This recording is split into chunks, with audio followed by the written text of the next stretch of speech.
Buenas tardes, maestros. Miren, ese es el video 696 y les voy a compartir un documento que me llegó por Twitter, por X, el lunes 14 de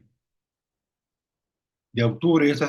En esta semana me llegó por X a las 1:30 de la mañana, a las 1:30 de la mañana. No se ve por ahí, no se ve por ahí, a las 1:30 de la mañana, a las 1:30 AM, 14 de octubre de 2024, llegó el documento publicado por la editorial Octaedro, Octaedro de Barcelona, España. Y ellos publican así: hoy es lunes de descarga gratuita. Esta obra aborda la perspectiva de la inclusión global. Así se llama el documento que comparten, Educación Inclusiva Global, es lo que les voy a presentar. Dice, esta obra aborda la perspectiva de la inclusión global, que afronta los retos de la educación inclusiva, interrelacionando la dimensión del aula, de la escuela como institución y de las familias y la comunidad. Y se acuerdan todos de que tenemos en los libros de texto gratuito en la nueva escuela mexicana, tenemos proyectos del escenario aula, escuela y comunidad. Entonces yo creo que este material que nos están compartiendo desde Barcelona, España, nos va a ayudar, nos va a ayudar a entender un poco mejor qué está pasando con la educación inclusiva global en el mundo. ¿Qué está pasando? Y les quiero compartir algunas ideas generales del documento porque son más de 250 páginas. Este, pues son 254 páginas, miren, son 254 páginas. Entonces, yo lo que quiero hacer nada más es comentarles a grandes rasgos lo que alcancé a leer y a subrayar los puntos más importantes. La idea es que ustedes se hagan de este texto, lean lo que viene en aula, en la escuela y en la comunidad, porque tal vez haya información que nos pueda apoyar. Entonces, nos vamos directamente al texto. Jordi Colette Sabé, Mila Naranjo Llanos y Jesús Soldevila Pérez son los coordinadores de este texto. Eh, lo que les quiero compartir, Educación Inclusiva Global, pues es el título. Lo que les quiero compartir, que para Educación Inclusiva Global, la editorial Octaedro, eh, su primera edición es en julio del 2024. O sea, tenemos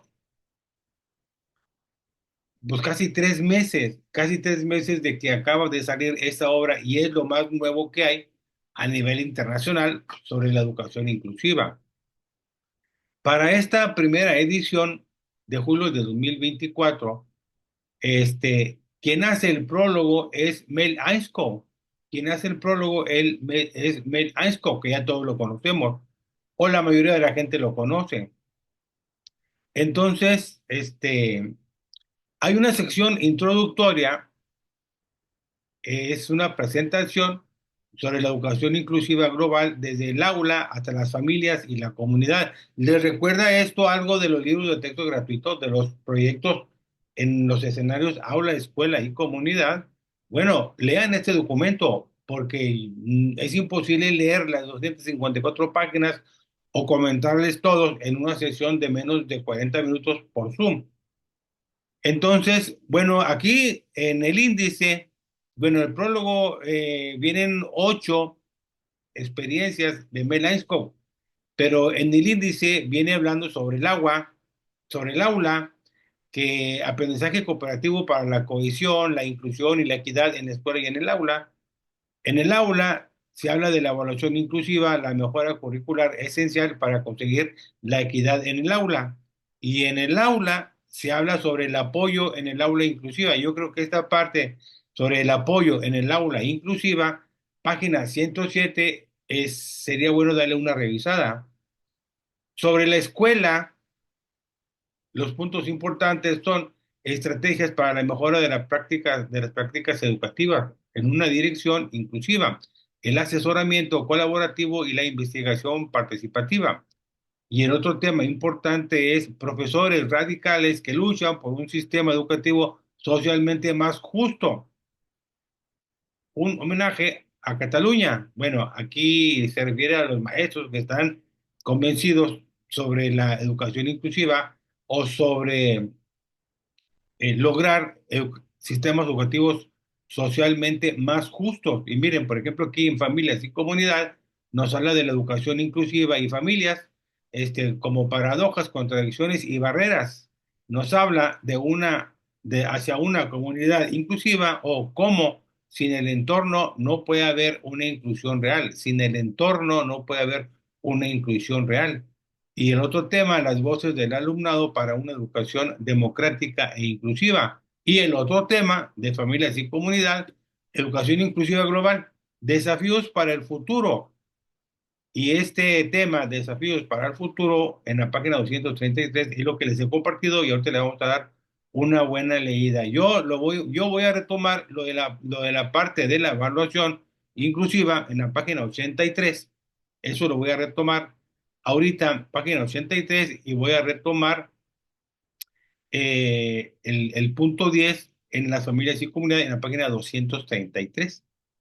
Porque si ustedes quieren saber más, tendrán que bajar el documento para que lo lean.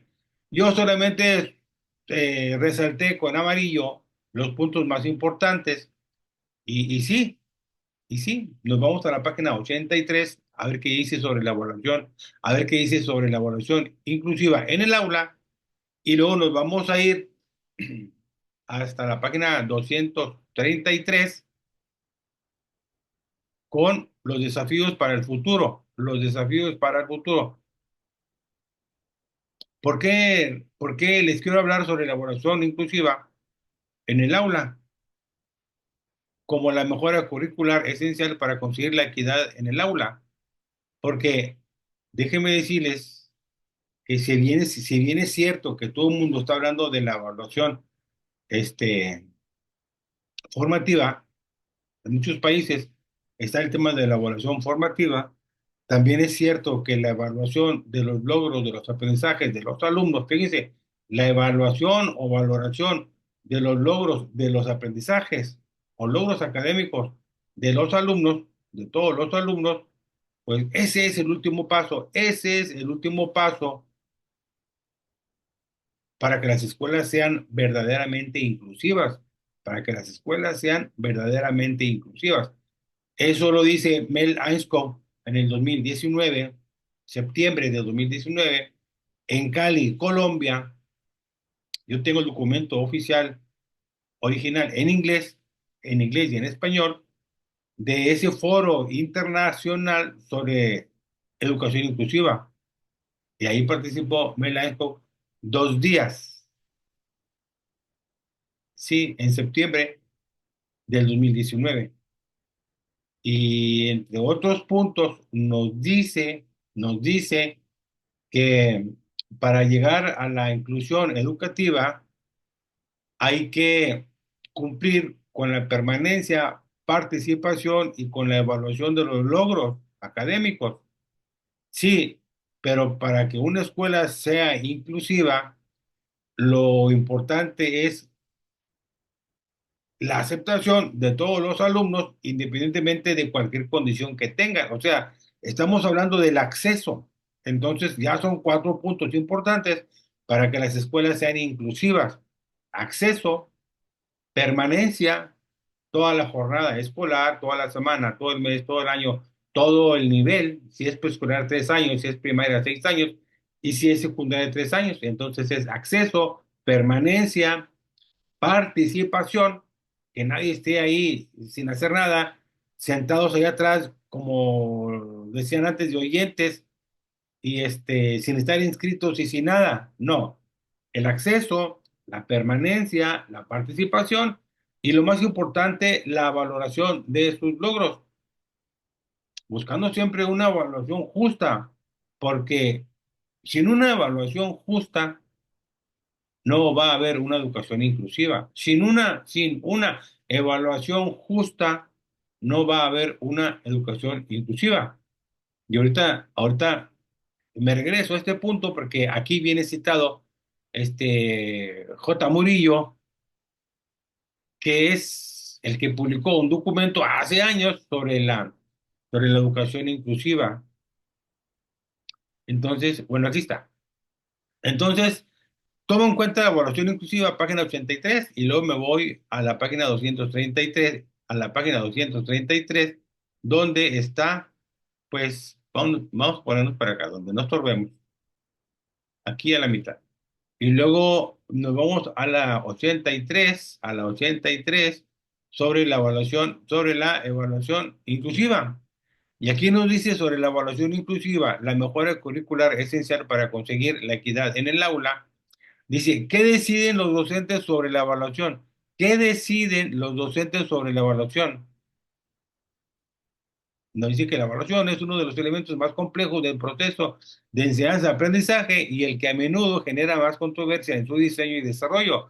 Desde la perspectiva de la educación inclusiva global, es preciso reivindicar el papel de la evaluación educativa en el marco escolar, ya que puede actuar bien como facilitador o bien como obstáculo de los procesos de inclusión educativa a nivel del aula. Esta parte, maestros, esta parte pues yo creo que es importante y la voy a dejar ahí.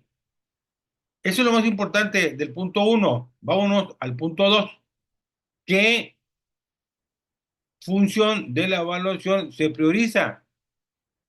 ¿Qué función de la evaluación se prioriza? Bueno, dice que existen dos funciones fundamentales que se encuentran en la base de las decisiones que se toman a partir de los resultados de la evaluación, la función pedagógica y la función social. Hasta ahí le voy a dejar, hasta ahí lo voy a subrayar. ¿Quieren saber más? Bueno, hay que leer el documento y hay que subrayar lo más importante. Aquí nos dice qué objetivos cumple la evaluación y en qué momento se plantea. Bueno, esta parte nos dice que de acuerdo con la tradición sobre las prácticas evaluativas escolares, se pueden identificar tres grandes tipos de evaluación, tres grandes tipos de evaluación. Y aquí nos habla de la evaluación diagnóstica o productiva, que es una evaluación inicial. Nos habla de la evaluación continua reguladora y nos habla de una evaluación sumativa o final, como le quieran llamar. Nosotros en México y en muchos países, pues se está hablando de la evaluación formativa. ¿Qué agentes forman parte del proceso evaluativo y de qué manera participan? Dice, desde el punto de vista de los agentes que forman parte en el proceso evaluativo, se pueden diferenciar dos dimensiones que se combinan entre sí para configurar los diferentes tipos de evaluación que constituyen esta decisión. La primera es si participa el docente o bien el alumnado. La segunda es si actúan de forma individual o conjunta. Así pues, las diferentes combinaciones posibles que encontramos y que son compatibles entre ellas. Entonces, pues esto es muy importante porque es lo que estamos hablando de la heteroevaluación, de la heteroevaluación, y estamos hablando de la autoevaluación. Maestros, también está la coevaluación, que esto lo hemos revisado nosotros ahora con la evaluación formativa, y bueno, aquí se habla también de una regulación social compartida. Después vemos de qué se trata y hasta ahí. Un modelo de aproximación y análisis a las prácticas evaluativas de carácter inclusivo. ¿Qué es esto?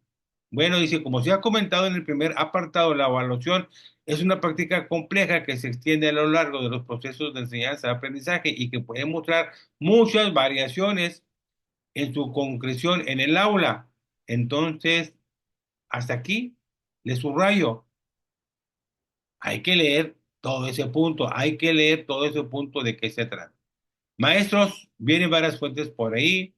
Entonces viene el enfoque evaluativo. ¿Cuál es el enfoque evaluativo? Los enfoques responderían a las dos maneras en que tradicionalmente se ha entendido la evaluación, denominadas cultura del test y cultura de la evaluación. Hasta ahí le voy a dejar, no voy a comentar nada más, porque son pautas para el análisis, para la lectura y para la discusión.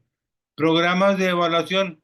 ¿Qué dice sobre los programas de evaluación? Nos dice que el profesorado, al igual que planifica, organiza la secuencia y diseña las diferentes situaciones y actividades de enseñanza-aprendizaje dentro de la programación del aula, tiene que planificar, organizar, secuenciar y diseñar las diferentes situaciones de evaluación que se realizarán a lo largo del proceso. Bueno, esto hay que tenerlo muy en cuenta. Eh, Vienen más puntos por ahí, pero bueno, hasta ahí es importante. La situación de la evaluación, ¿qué nos dice sobre la situación de la evaluación? Para caracterizar las SE, las situaciones de evaluación, no basta con describir el instrumento de evaluación y las tareas que lo componen. La situación de evaluación, entendida en su conjunto, engloba una serie de actividades que suceden antes y después de la actividad de evaluación en sentido estricto. Entonces, esto es, pues, importante que lo retomemos. Maestros, hay que leer el documento completo. Yo les estoy leyendo las ideas, pues así, más generales. Sobre actividades de evaluación en sentido estricto, ¿cuáles son? Hay que leer, hay que leer para saber a qué está refiriendo. Sobre las actividades de corrección, calificación, bueno, hay que leer cuáles son. Y aparte, las actividades de comunicación, de evolución, bueno, hay que leer cuáles son también. Bien interesante el documento porque también nos habla de las actividades de aprovechamiento, que hay que ver de qué se tratan, y luego vienen las tareas de la evaluación. ¿Cuáles son las tareas de la evaluación? Nos dice que las tareas de evaluación constituyen el nivel más micro de aproximación a las prácticas evaluativas en el marco escolar. Se pueden definir como las diferentes preguntas, ítems o problemas que resuelven los alumnos en una determinada situación de evaluación. En una situación de evaluación hay tantas tareas como productos diferentes, identificables, este, se requieren los alumnos. Hasta ahí le voy a dejar. Esto yo no lo había subrayado, pero bueno, dice, las tareas de evaluación pueden ser o no inclusivas, en tanto que se adapten, diversificando y flexibilizando los diferentes aspectos que las caracterizan, tales como el número de tareas, el tipo de contenido que permite evaluar mejor, el soporte comunicativo empleado para la presentación de las tareas y para su resolución, las ayudas y apoyos a la realización de las tareas. Entonces, aquí le voy a dejar, aquí le voy a dejar. Me voy a ir al punto 3 que dice la relación entre las decisiones sobre las prácticas evaluativas inclusivas y los niveles de aproximación y análisis. Miren, esta parte ya no la voy a, este, pues a leer, la voy a subrayar, nomás porque habla de la evaluación, pero no la voy a leer porque, pues ya aquí nos está hablando de la función de la evaluación, de los objetivos de la evaluación, de los agentes de la evaluación, nos está hablando también del enfoque evaluativo, programa evaluativo, situaciones de evaluación como actividades preparatorias y bueno, es como un resumen de lo que leímos ya anteriormente. Hasta ahí, maestros, hasta ahí habla este, sobre la evaluación inclusiva, sobre la evaluación inclusiva. Ahora me voy a ir a la página 233 como había quedado, a la página 233 para hablar de, este, pues de los desafíos para el futuro, porque no voy a comentarles todo el libro ahorita por el tiempo, porque está denso, hay que leer mucho y hay que subrayar muchas ideas, pero este texto ustedes lo pueden encontrar en mi muro de Facebook o en mi grupo Maestro Iberoamericano. Ahí está el enlace para que lo bajen del Drive, porque lo subí. Y no va a durar mucho tiempo, porque iCloud me está pidiendo que libere espacios. Y ya eliminé muchos documentos que ahí tenía guardados en la nube. Ya eliminé muchos documentos que tenía guardados en la nube porque me ocupan mucho espacio los documentos en PDF y más si tienen muchos colores. Entonces, solamente ya quiero compartirles, pues estos retos que nos dice el documento ya para terminarlo. ¿Cuáles son los desafíos para el futuro sobre la educación inclusiva global? Yo aquí les quiero compartir, yo aquí les quiero compartir que habla de las falacias de la inclusión en la cotidianidad de las experiencias educativas, es un punto importante. Habla eh, de la educación inclusiva global como respuesta inclusiva y socialmente justa a las experiencias educativas. Ese es otro punto. El otro punto es desafíos para el futuro. Y en estos desafíos para el futuro, dice en este apartado, queremos hacer una recopilación de las agendas que deberíamos considerar para el futuro. Por lo tanto, tendríamos que plantearnos cuál es el propósito de la escolarización como cuestión clave de la justicia y la inclusión. ¿Cuál es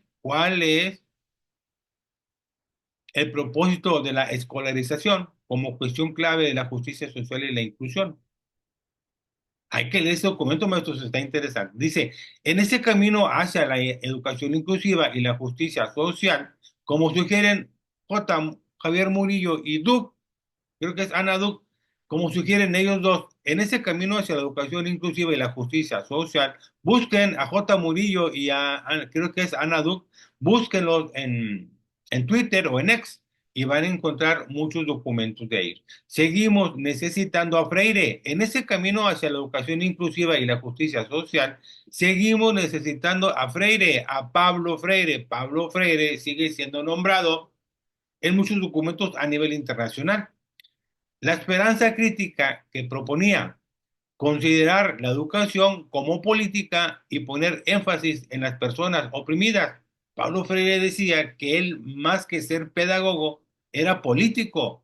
Así lo decía Pablo Freire, que él, más que ser pedagogo, era político. Y aquí no recuerdan en ese texto de la editorial Octaedro sobre la educación inclusiva global, nos dice que hace falta o seguimos necesitando de Pablo Freire sobre la experiencia o sobre la esperanza crítica que él proponía.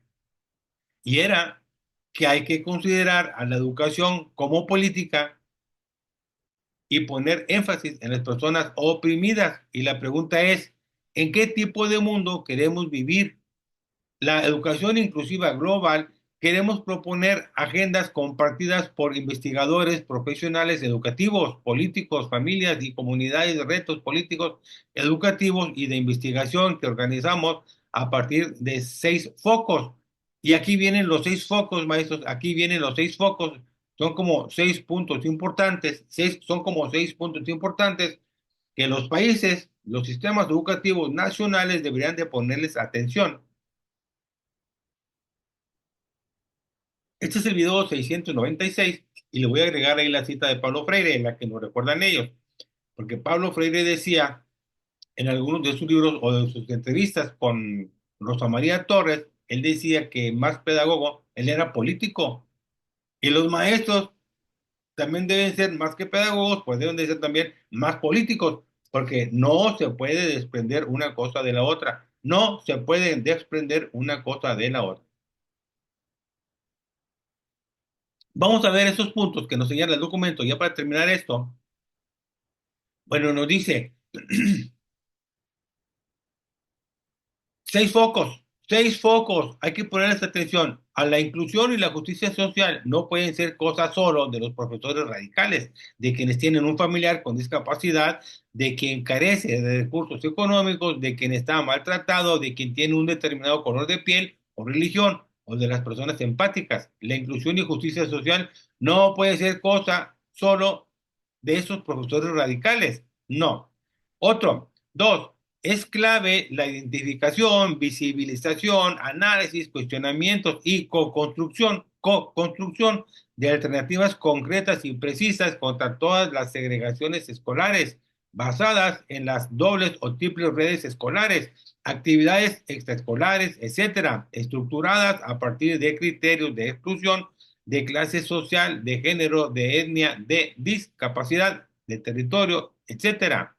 Ese es, este es pues el segundo foco. Vámonos al tercer foco de atención. Con el fin de transformar las prácticas y las culturas de los centros educativos en la línea de lo que se ha presentado en los primeros 6 capítulos, es necesario que la formación de los docentes tenga la educación inclusiva como eje transversal y principio.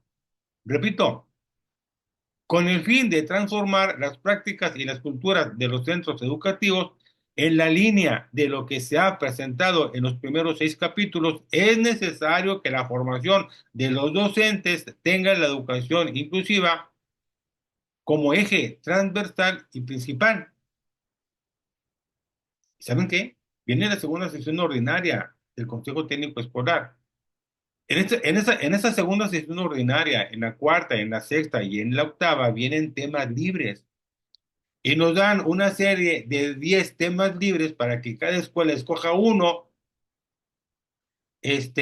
para la segunda sesión, otro para la cuarta sesión, otro para la sexta sesión y otro para la octava sesión. Y en muchas partes o de muchas partes me están informando que el tema que menos quieren escoger es el que habla de educación inclusiva, porque se sigue teniendo la idea de que el tema de la educación inclusiva solamente es para los servicios de educación especial, para USAER, UDE o UDEI como Nuevo León. Y no es así. El tema de la educación inclusiva yo creo que es el mejor de los 10 puntos que vienen como temas a escoger, porque esa es la esencia de la reforma del artículo tercero constitucional. Viene muy claro en el inciso F de la fracción 2 del artículo 3 y viene en la Estrategia Nacional de Educación Inclusiva. Y por eso se van a trabajar también las comunidades de aprendizaje o comunidades profesionales de aprendizaje. Entonces, viene la segunda sesión y me informan, amigos de muchas partes, de muchos estados de México, que se piensa, se sigue pensando, se sigue teniendo la idea de que el tema de la educación inclusiva, creo que es el tema 10, creo que es el tema 10, es para los servicios de educación especial que están en las escuelas. No, este tema es para la USAER, este tema es para la educación especial, este tema es para la SUDEI. No, señor, el tema de la educación inclusiva es para todas las escuelas, tengan el servicio de educación especial o no tengan el servicio de educación especial, porque ese es el alma, ese es el espíritu de la nueva escuela mexicana, el tema de la inclusión. Y el tema de la inclusión debe de ir en todo el trayecto formativo, en todo el trayecto formativo, y el trayecto formativo va de los 0 años hasta los 23 años, de los 0 años hasta los 23 años. Ese es el trayecto formativo en la nueva escuela mexicana. Entonces, el tema educación inclusiva de los 10 temas libres, ese es obligatorio para todas las escuelas, ese es obligatorio para todas las escuelas. Y sobre ese tema se pueden tardar las 4 sesiones de temas libres. Sobre ese tema se pueden tardar las 4 sesiones de temas libres. Maestros, entonces, les sigo aquí. Esto es muy importante. Es necesario que la formación de los docentes tenga la educación inclusiva como eje transversal y principal. Por eso ese tema de educación inclusiva de los 10 temas libres es necesario que los incluyan. Es más, y no debería de estar este tema en los temas libres. No. A ver quién los quiere y quién no. No. Este tema debería de estar en todas las sesiones de consejo técnico, así de fácil. Ya llevamos 3 focos, nos vamos con el cuarto foco. Dice, en muchos territorios, países, regiones y municipios se están haciendo grandes esfuerzos por innovar en educación, pero estos procesos buscan de forma implícita o explícita una excelencia a menudo excluyente. Fíjense, como que está pasando al revés, se están haciendo grandes esfuerzos por innovar en educación, pero estos procesos buscan de forma implícita o explícita una excelencia a menudo excluyente. Eso es sí grave. Dice, es urgente un replanteamiento de la innovación, el liderazgo y la mejora educativa realmente inclusivo, apoyado por nuevos modelos de evaluación educativa, no basados en en la competitividad, la instrumentalidad, los rankings y la exclusión. Esto no lo había subrayado yo y lo voy a subrayar. Nos vamos al quinto. ¿Qué son? Se me va. Nos vamos al quinto foco de atención y nos dice, es imprescindible que la aproximación al estudio de la inclusión en los diversos contextos educativos rehuya la simple descripción y acumulación de datos cuantitativos. Es importante, maestros. Es imprescindible que la aproximación al estudio de la inclusión en los diversos contextos educativos rehuya la simple descripción y acumulación de datos cuantitativos. No, se tiene que hacer algo, se tiene que hacer algo. Y el foco 6 dice, por último, es necesario que la inclusión, la equidad, la justicia social y la lucha contra sus barreras y las dinámicas segregadoras se planteen en términos más globales que los del aula o la escuela. Lo repito, el foco 6 es necesario que la inclusión, la equidad, la justicia social y la lucha contra sus barreras y las dinámicas segregadoras se planteen en términos más globales que los del aula o la escuela. Ese es el foco 6. Y luego vienen las conclusiones. Y luego vienen ya las conclusiones. La perspectiva de la educación inclusiva global, desde su carácter interseccional, es que la educación inclusiva y en consecuencia su abordaje deben partir de una mirada amplia y global de la diversidad. Una escuela que se defina para todo el mundo debe partir de un todo el mundo, sin ninguna excepción, por ningún motivo. Un todo el mundo tan amplio como las características de cualquier ser humano pueden definir. Un todo el mundo sin límites estructurales, políticos, culturales o económicos. El camino a recorrer para la educación inclusiva global debe dejar de lado la parcelación e individualización del foco centrado solamente en la discapacidad, el género, la pobreza, la etnia, etcétera, como se ha hecho a menudo. Esto de la parcelación e individualización, esto viene también en la nueva escuela mexicana, ¿eh? Esto viene también ahí. Dice, que ¿qué se busca? ¿Qué se busca? Dice, se busca un marco común, tanto para la comprensión de las situaciones como para la investigación y la necesaria transformación educativa de ese cruce de caminos del mestizaje y de las sinergias originadas.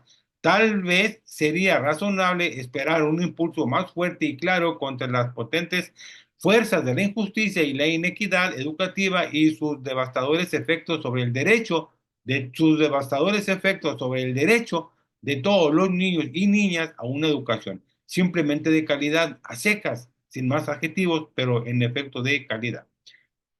Un abordaje donde la diversidad sea la nueva normalidad, sin categorías de ningún tipo. Un abordaje que tenga en sus fundamentos los derechos humanos, los de los niños, la justicia social y que, por lo tanto, trabaje por la eliminación de las situaciones de exclusión, las barreras para el aprendizaje y la participación de todos en el sentido más amplio y global de la palabra y en el sentido más amplio y global de la intervención desde el aula, pasando por la escuela, hasta la comunidad. Eh,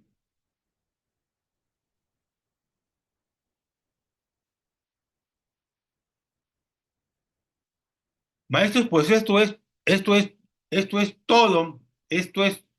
todo el documento.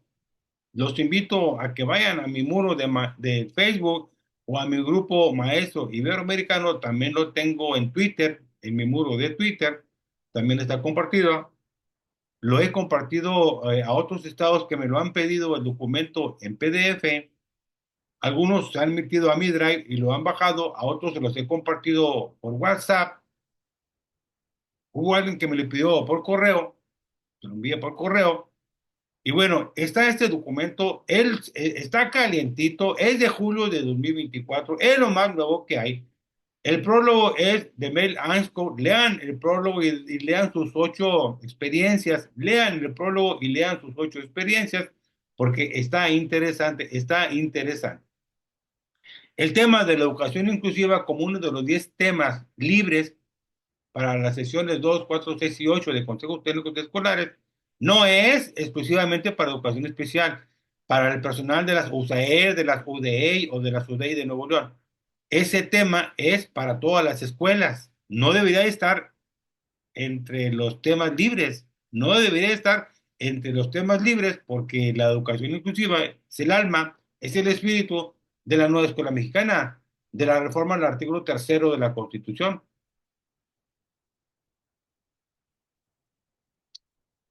Maestros, ese es el video 696 y nos vemos en el siguiente video.